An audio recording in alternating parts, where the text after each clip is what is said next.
What's up, you beautiful people? It's Harrison here, coming to you from the beautiful Boulder, Colorado on this lovely rainy Friday afternoon. Tonight, I'm going to be talking a little bit more about the dark night of the soul and why it was both the best and the worst thing that ever happened to me. If you haven't seen my first video on the dark night of the soul, I definitely recommend you go check that out before you watch this one, because I outline a lot more of the history and literature behind this idea as well as this term. The dark night of the soul was the worst thing that ever happened to me. It was the worst thing that ever happened to me because it's quite akin to spiritual turmoil. It's often mistaken for clinical depression. The dark night of the soul is, in many schools of thought, considered to be a spiritual depression. But it is quite painful. It's definitely one of the saddest moments I've ever experienced in my life. It feels like you're losing everything, and it feels as though your world is crumbling around you, because in a way it is. The entire structural framework around which you constructed your original reality just comes crumbling down all before you. But it's not until you reach the very depths of the dark night of the soul when you begin to realize that the original framework around which you structure your existence was ego-based. And the dark night of the soul works to dissolve that ego. Ego death is probably another topic that I will discuss on this channel. It's a topic of great interest to me as well. But essentially, it's a very distressing experience. But when you come out of it, you gain the clarity to realize that this framework that has just come crumbling down has revealed something much more pure and much more beautiful. I like to think of it as a big marble block just crumbling down, and there's a sculptor sitting next to it thinking about how his statue has just been ruined because all of the marble just came crumbling off. But once all the crumbles fall off of the marble block, the sculptor then begins to realize that he has a much more keen ability to refine the sculpture that he was once working on.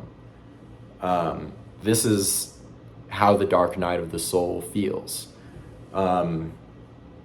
Everything you once knew, everything you once found familiar is just gone. Oftentimes during the dark night of the soul, you begin purging things from your life, sometimes to extremes, locking yourself in your room all day, not socializing with anyone. You grow very depressed and withdrawn. But afterwards, it's because you realize that you spent so much time living to please others. And once you come to terms with this realization is when you can begin placing more energy and more of your time and more of your beauty and more of your empathy into yourself,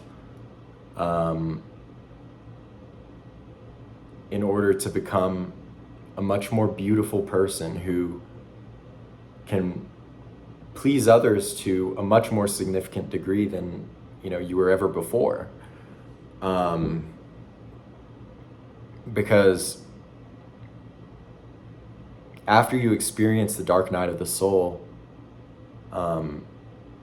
you often realize that sometimes our physical existence isn't the only thing to be trusted. My mind, my body, sometimes they can't be trusted, especially when I was enduring the dark night of the soul.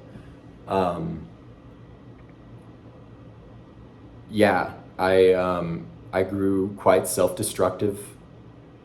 It almost felt as if I was beginning to atrophy after a while. I was sitting in my room all day, not talking to anybody, and it was very distressing. It even got to the point where I had to be checked into a mental institution because I was really gonna hurt myself and probably do worse. But when I was confined to the mental institution is when my mind and my heart and my soul truly began to flourish. I know that might sound weird. That might sound absolutely unhinged and insane to most of you. I don't blame you for thinking that. But in the solitude of this mental institution, my mind had the space, the time, and the ability to truly reflect.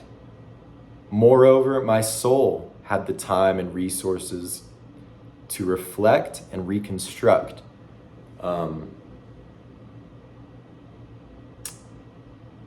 Going into this mental institution was an awakening for me in many ways, because it was at that point when I really began questioning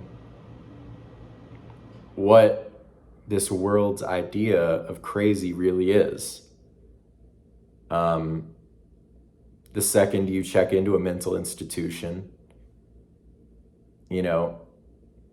people start viewing you differently. People start thinking you must be crazy.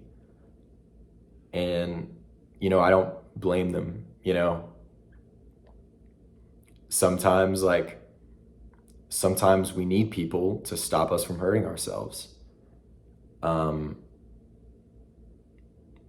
But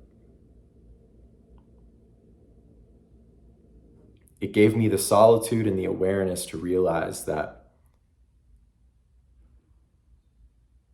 it was simply a construct.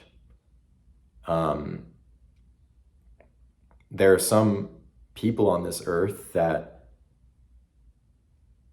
are diagnosed with terrible mental afflictions on a psychological level, but they do some of the greatest things in this world.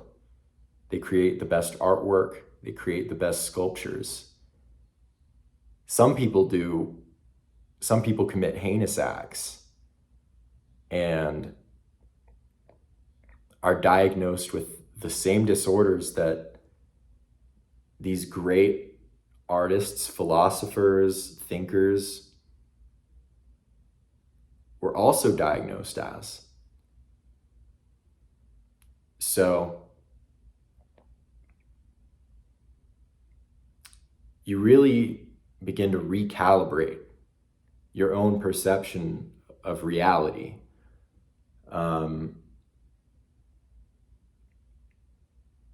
People you once wrote off as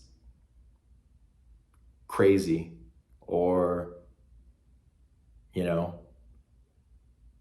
like bad people, suddenly you're able to see the good in them. And you begin to stop and wonder why you saw that in them. You begin to realize all of the times that you had been projecting onto other people your own insecurities.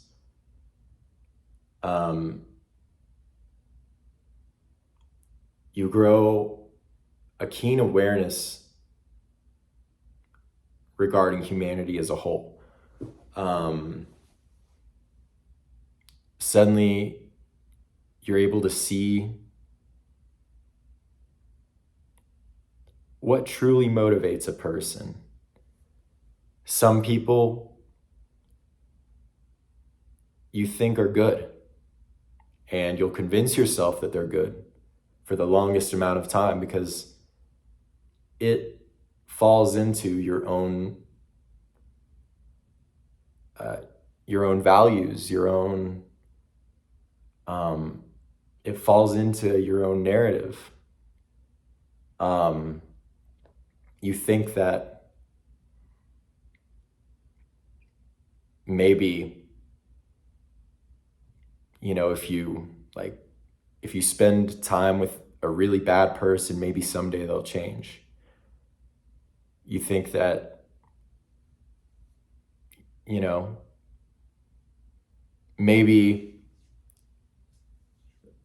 I'm not being a very good friend to this person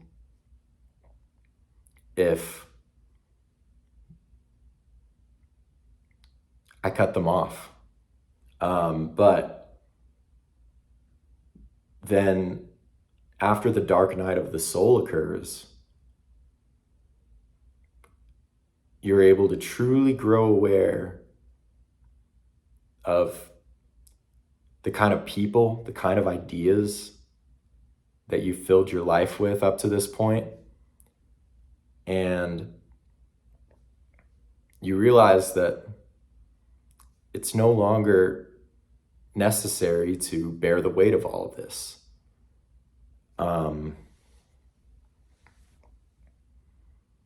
You realize that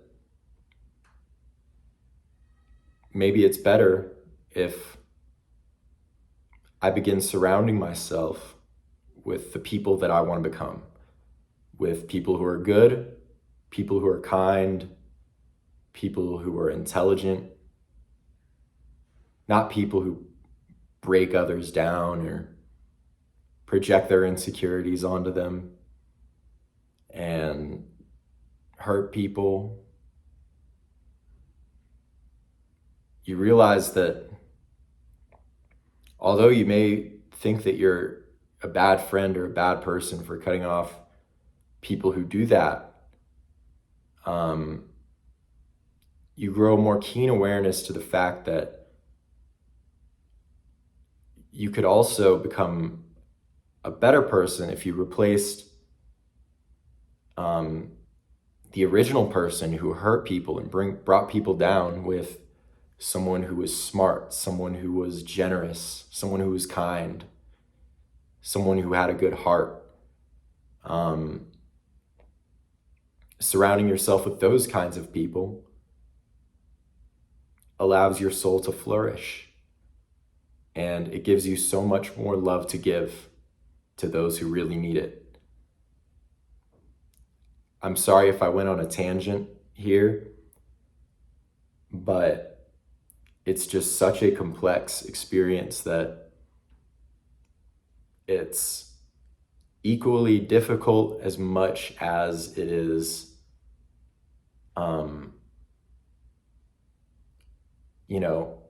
easy to talk about. I love talking about it. I have so much fun talking about it. I can't wait until I actually get the opportunity to bring this up at a party or something, because it was a profound and life-changing experience. It seems like something very bad in the moment. It feels like something that could kill you in the moment. But afterwards, you come to realize that this is the moment that defines the rest of my life. This is the moment that defines the kind of goodness that I push out into the world. This is the time when I grow aware of what's happening in the world, and more importantly, what's going on within my own heart and soul. It's an amazing thing to talk about. So I'm really sorry if it didn't make sense. This has been Harrison. Please let me know if you would like more videos on this subject. I'll probably do a video about ego death and my experience with that a little bit later, because I know that's a term that more people are aware of. So stay tuned for that.